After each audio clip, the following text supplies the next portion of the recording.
Shopping in supermarkets has never been more fun for wine. There's a huge range on offer, but sometimes perhaps that range can be a little bit daunting. So when you turn around and see something like this that looks so pretty, perhaps it's a good idea to go and have a wander around the shelves and see exactly what's on them.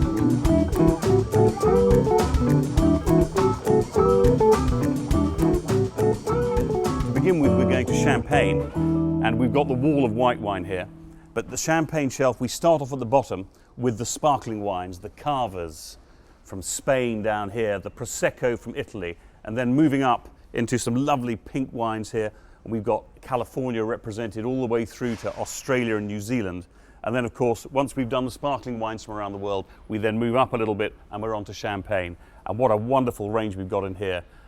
Old friends represented. Paul Roger Champagne we know very well, and I've just spotted down the bottom here a very dear old friend, Nye Timber from England, this wonderful sparkling wine taking the world by storm really. Moving on down into some rosé.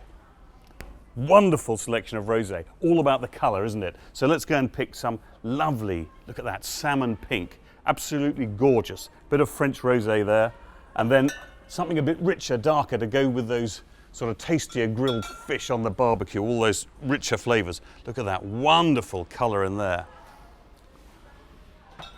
Here, the price range is all important, but we tend to find around about a £5 moving upwards. With rosé, the more you pay, I have to say, the better it is. You get far more complexity in the wine, less of the sort of fruit juice. Now, come on down here a little bit more into the white wines. Wonderful arranged, laid out by country to make it easier for you. First of all, France, but then within the range of France, we've got area by area. Going on to a bit of pricing. Here, for instance, is our old friend Chablis. Pure Chardonnay, £9.99 a bottle. But if we still wanted to drink some Chardonnay, and we didn't want to pay that much money, we could pop up here, and we're in the Loire Valley. And here we go, £4.99 a bottle. There will be a difference in style. This will not be quite as complex, and it probably won't be quite as dry as that Chablis. But nonetheless, half the price, jolly good value. Now, let's come on a bit further down the line into Italy, a lovely selection. Italy, grape varieties all important, the names are very confusing. And here on the little barcodes, you see nice little hints, enchanting floral aromas, and then every now and again, you're given a grape variety. The grape varieties help you. And in Italy, once you find a grape variety you love, that's what you follow. Then further on down into England, lovely little collection of English wines, wouldn't have seen those 10 years ago. And then we've got a bit of Spain represented, South Africa, Eastern Europe, my goodness, a lovely selection there. And then we turn around and here we've got the wall of New World wine. We've got Argentina, New Zealand, California, Australia, Chile. The New World wines, different from our Old World. Old World requires the soil to give it style. New World is about climate and winemaking technique, and the grape variety is all important. Here's one of our friends from the tasting of Villa Maria, Chardonnay and Viognier. It says it on the label, that's what's in the bottle. It's dead simple. Chardonnay, nice rich flavours mingled with the Viognier, which is peach juice almost. So you get some very interesting flavours in there. And then wandering over a little bit more, where we go, Jacob's Creek, one of the best-selling wines in the United Kingdom, straight Riesling. You know that's going to be nice and dry, a little metallic, lovely. Well, there's a great range. Follow the grape variety you like. Now I think we should go and look at some red wines. Come with me.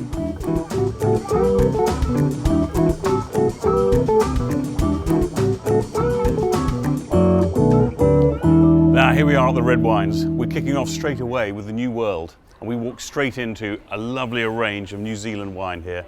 Oh, Pinot Noir. Wonderful expression of this grape variety in New Zealand, so different from France. In Burgundy it is the great red, it is the red grape variety, but in New Zealand you get a fresher style of flavour and something that is always totally reliable. In Burgundy you have to say that some years you get a bit of a disappointment. Anyway, wandering down through here we've gone into Australia and then again old friends Jacob's Creek, a very big selling grape variety again. It says what it does on the label, Cabernet Sauvignon. Come on down with me, then we're into California. Now, what is it about wine labels that actually makes us go and buy that bottle? For instance, here we've got Ravenswood with a beautiful label. Immediately you're attracted to those three ravens chasing each other's tails. But is it all about the wine label, or is there more to it? We have to then read on further down. Zinfandel, the grape variety. So we know, well, we hope we know, this is going to be a big, bold wine. 2007, look for the vintage. This has now got some bottle age on board. We know it's going to be nice to drink, ready to drink. And in fact, knowing this wine quite well, this will age for a couple more years. Be a good purchase. But then let's look at something a little less flashy. And we'll go to Chile and pick up a bottle of Errázuriz. And that label, so plain and simple.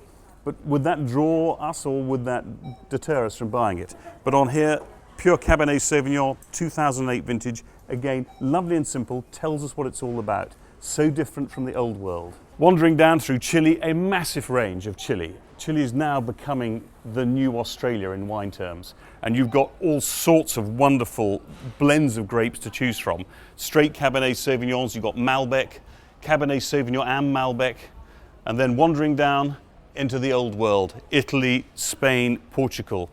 It's a superb selection. And then to our wall of French wine, starting off at the top with Bordeaux, coming down through Beaujolais, just the southern end of Burgundy, through to the villages of Beaujolais, Cheroubleux, Fleury, Bruy, lovely soft, fruity, fragrant grape varieties. The grape here is Gamay, and it's a lovely, elegant drink. And then moving down into the Rhone Valley, and then further down into Beaumont, all the way down to the south of France, Corbière, these lovely, rich, grippy wines, and then up here onto the top, wandering through into our Burgundian selection, Pinot Noir, the red grape variety, and then down to a little bit more Rhone, and then again finishing off on this side with these wonderful big reds, Gérard Bertrand from down in the deep south, lovely, rich, great reflections of the soil. You get these lovely minerally flavours, absolutely sensational. But when you're looking at French red wines and you really want to move up a grade or two, then you can turn and you can look at this, the fine wine selection. And this is where it becomes more exciting. We're not going to be in the £5 to £10 range. We're moving up and beyond that. And we're now looking for wines that are going to give real style and quality. And we're not going to be disappointed here, I can promise you. We've got a few old friends. We're looking at the top shelf here. We've got a bit of California, we're through to Chile. The prices here, £8.99, and then moving up to 20 odd pounds a bottle. But fine wine isn't just about red wine. There's some great fine white wine as well. Come over here and let's have a little look. Represented all across the world, wonderful wines at above £10 a bottle. You don't have to pay an arm and a leg to get a good bottle of wine. And on the top shelf here, we can see from Burgundy, from Ruy, £13.99 a bottle. Again, 100% Chardonnay, a little steely dry.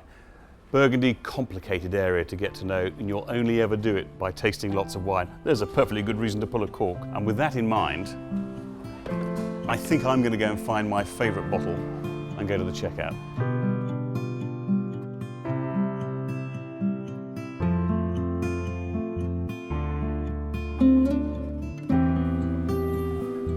Hello. Thank you very much. Lovely, thank you very much. You're welcome. Cheerio, bye-bye.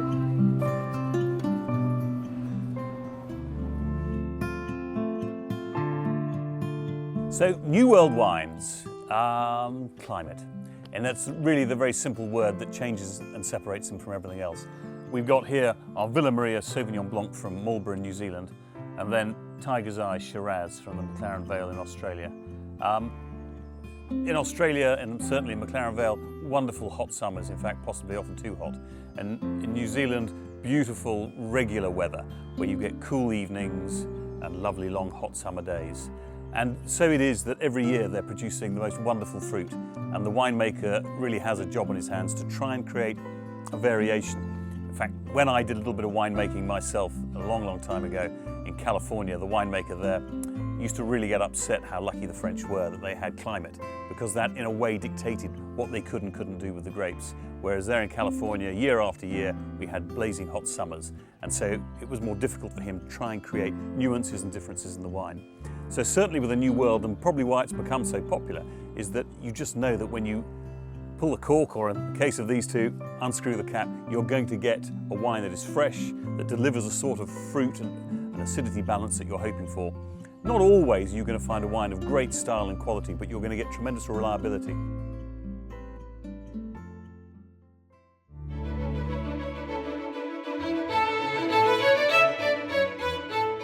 Blind tasting in general is great fun. You're pitting your wits against your hopeful knowledge. It's a bit like playing golf in a way. You can cheat. You can have a quick peek around the corner and look at the label if you can see it, but you're only cheating yourself. It is a wonderful moment when you pick up a glass, stir it round, sniff it, and immediately know that you've got in there a Sauvignon Blanc, and then trying to work out what Sauvignon Blanc it might be. I think today they're going to find this pretty straightforward because I'm not going to throw too many wines at them, and so we're going to keep it fairly simple. But I hope when they walk away, they will feel comfortable if they're sitting at a supper party or a dinner party, just twirl a glass around and say, is this a Sauvignon Blanc? Is this a Chardonnay? And that's a very nice place to start from.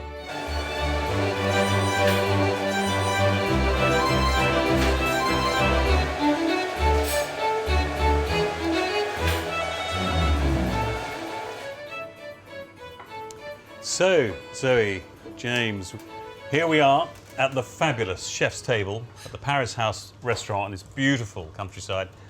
And now we're at the end of a long day of tasting and the final part, the blind wine tasting. Head to head, gloves off. The moments of truth, eh? Pressure. I hope you're feeling remarkably relaxed. No? Do we look relaxed? You do. You look, I think That's you should because of all the feel wine. very comfortable. I think so, Zoe. Well, your taste buds have been through that awful phrase, a heck of a journey today, haven't they, really? So I've selected one from each of the categories today. So one sparkler, one white, one rosé, one red. Next to it, in front of you, your tasting sheet. Terribly simple. Identify which is which and just tick the wine you think it is. When I'm tasting wine blind, what I find easier is to actually work backwards and say what I don't think it is rather than what I think it is. And so I'll have a sniff and say, yeah, that wasn't there, that wasn't there, that wasn't there. And so just by a process of elimination, it does help. I think you should crack on, and I would, you can go in any order you like, but I would probably go sparkle, white, rosé, red. We will follow the advice of the maestro. Right, let's just liven it up a bit, shall we? I've got a prize for the winner. Oh. And nothing for the loser. What about the washing up? I think the washing up could be a horrible second prize. Away you go.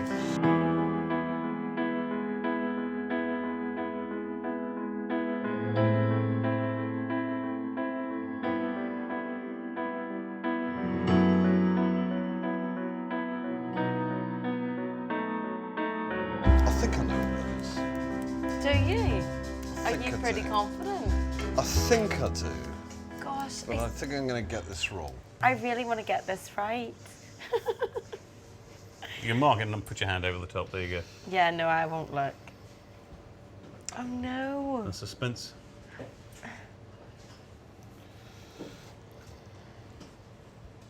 Your favourite was the Nightingale and mine was the Prosecco. I wonder what you have chosen. Have you chosen one of our favourites or another one?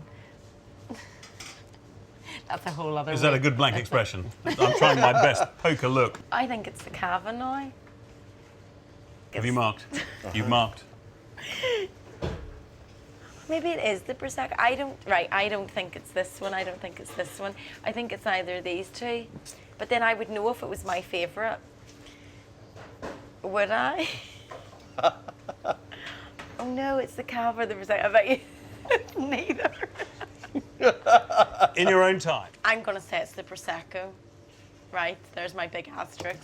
So I've got a Prosecco on my left, and on my right, I've got a Cava. Oh, you see, if it's the Cava, I would be really upset because you know I was going to choose the Cava. The answer is What is it?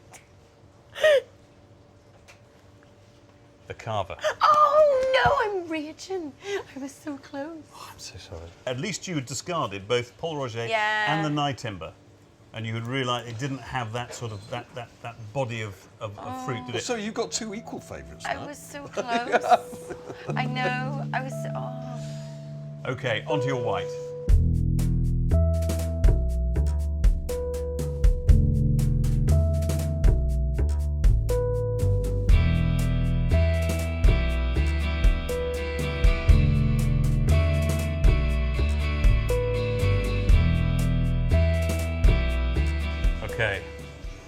So,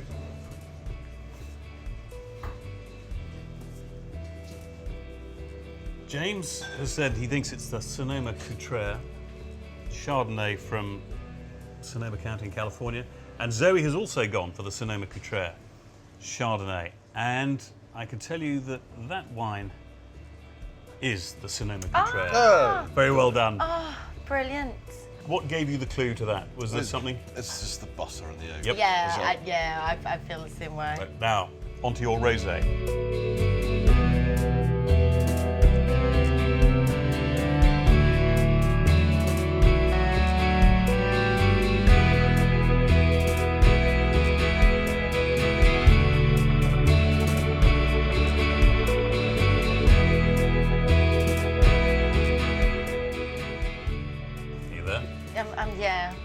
I'm there.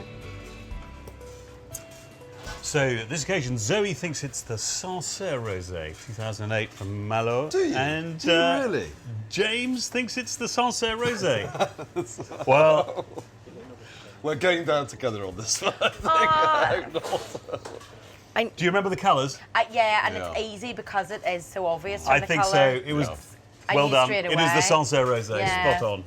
Good one. So that now brings the scores up to a tantalising 3-2. And the final wine to taste.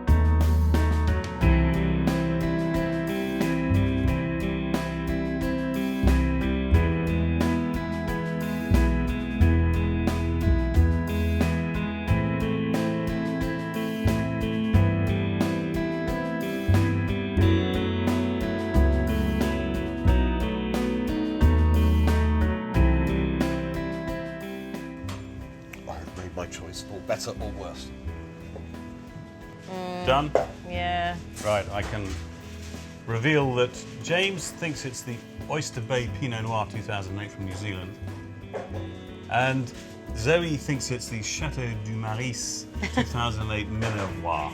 If I remember, that was the red that you particularly liked because when you tasted it, when you smelt it, you weren't sure. But when you tasted it, you thought it had a lovely hit of fruit. Yeah. Did you pick that up in that wine?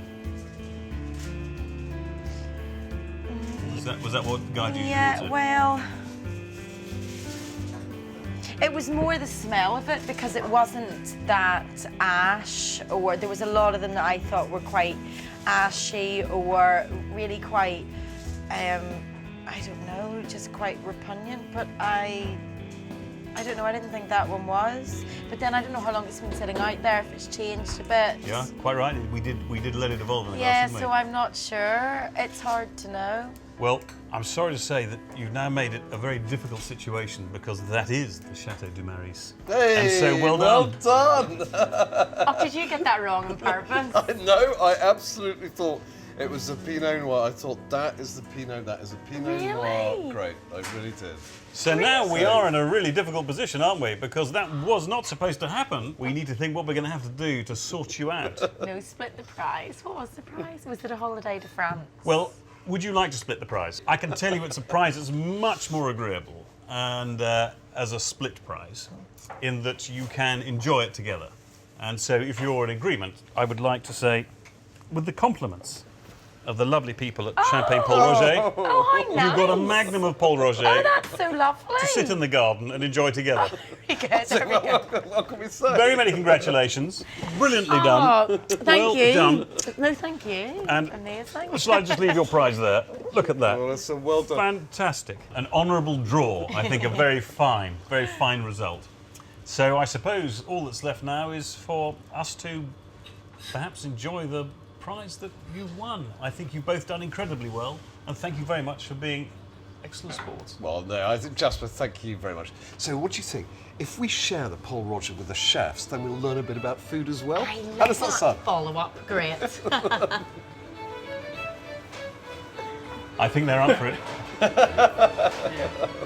I've never done a blind wine tasting before, and it is scary because all of your preconceptions sort of suddenly go out the window. You think, oh no, I've learned nothing.